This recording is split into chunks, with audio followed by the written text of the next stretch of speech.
আসসালামু আলাইকুম খোলঙ্কা, নমস্কার। আজকে ফেসবুক লাইভে আসলাম। অ্যাডভান্স হ্যাপি বার্থডে আমাদের প্রাণের প্রিয় মহারাজা বুবাগ্রা, ওনার হ্যাপি বার্থডে অ্যাডভান্স। আগামীকালকে ওনার হ্যাপি বার্থডে। সবচেয়ে বড় বিষয় হচ্ছে আগামীকালকে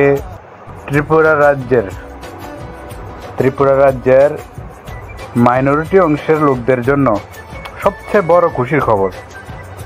ত্রিপুরা রাজ্যের সংখ্যালঘু অংশের মানুষদের জন্য মহারাজা নিজের জন্মদিনে ত্রিপুরা রাজ্যের সংখ্যালঘু মানুষদের জন্য বড় চিন্তাধারা করে সুখবর দিতে চলেছেন।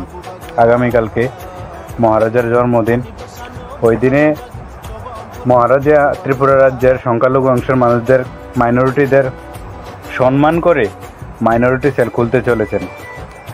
তো বক্সনগর থেকে শুরু করে ত্রিপুরা রাজ্যের যেখানে আমাদের মহারাজার ত্রিপুরা মথার ওরিয়র আছেন মাইনরিটির অংশের, সকলের নিমন্ত্রণ রইল আগামীকালকে 12টার মধ্যে আগরতলা রাঙ্গামাটিয়া হোটেলে। আমাদের শালম আঙ্কেল বিশালগড় বিজেত ক্যান্ডিডেট, আপনারা সবাই চিনেন। ওনার হোটেলে এই আয়োজনটা করা হয়েছে, প্রোগ্রামের আয়োজন করা হয়েছে। ওইখানে মাইনরিটি সেল ওপেন করা হবে, সাংবাদিক সম্মেলন করে, এবং আমাদের প্রাণপ্রিয় মহারাজার বার্থডে সেলিব্রেশন করা হবে। তো সবাই নিমন্ত্রণ রইল, সবাই আসবেন। এবং সবচেয়ে বড় বিষয় হচ্ছে আপনার মহারাজের নিজের জন্মদিনে আমাদের ত্রিপুরা রাজ্যের সংখ্যালঘুদের জন্য খুব ভালো একটা যেখানে আমরা গিয়ে কথা বলতে পারবো, সমাজের সাথে, এলাকার সাথে, জাতির সাথে, সকলের সাথে, যারা পিছিয়ে পড়ে আছে সবার সাথে কথা বলতে পারবো। এর জন্য আমাদেরকে একটা স্থায়ী ত্রিপুরা মথা পার্টির মধ্যে স্থায়ী একটা জায়গা দিয়েছেন মাইনরিটি সেল। খুব সম্মানের সহিত আগামীকালকে ঘোষণা হতে চলেছে মাইনরিটি সেল।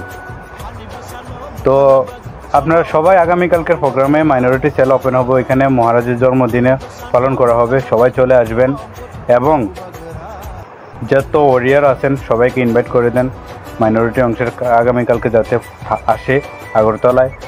এবং পুরা ত্রিপুরা রাজ্যের মধ্যে ভালো একটা মেসেজ আমরা আগামী প্রজন্মকে দিতে চাই, মাইনরিটি অংশের লোকদেরকে দিতে চাই। আমরা ঐক্যবদ্ধ হন, সময় থাকতে ঐক্যবদ্ধ হন।